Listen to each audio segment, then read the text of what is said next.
စဉ်ကိုတယောက်ချင်းစီဟိုစင်ပေါ်မှာတက်လာရအောင်စင်ပေါ်မှာတယောက်ချင်းစီတက်လာရအောင်စင်ပေါ်မှာတယောက်ချင်းစီတက်လာရအောင်တယောက်ချင်းစီတန်းစီပြီးတော့နှစ်ခေါက်မရပါဘူးခင်ဗျာတစ်ခေါက်ပဲတော့တစ်ခေါက်ပဲအထူးအခွင့်အရေးတစ်ခေါက်ပဲဖြစ်ပါတယ်ကောင်းကောင်းမွန်မွန်ဆူတောင်းပြီးတော့နိုင်ဖို့အတွက်ဖြစ်ပါတယ်ဆူတောင်းပြီးတော့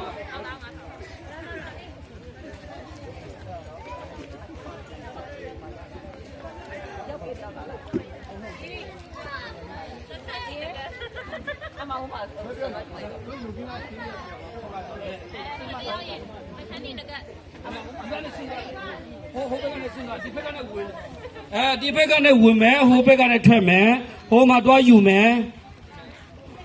ဘာပေါက်သွားလဲဗျဘာပေါက်သွားလဲဒီမှာလာယူမယ်တော့ဒီမှာလာယူမယ်ကျွန်တော်ကတော့ဒီကနဲ့ကျင်းရမယ်ဟုတ်ပြီ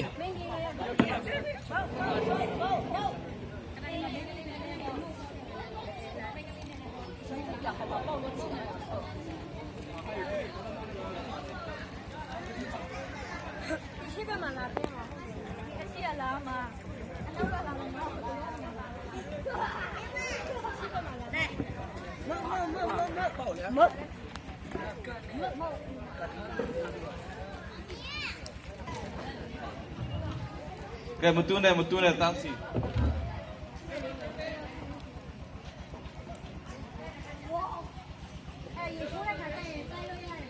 ဆရာမနာဘေးလေကိုကမရှိဘူးကိုက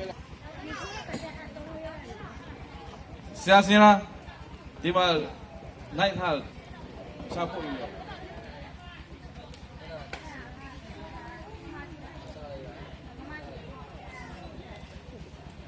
ဒီမေဖူကတော့မျက်နှာတစ်စင်ပေါက်ပါတယ်မျက်နှာတစ်စင်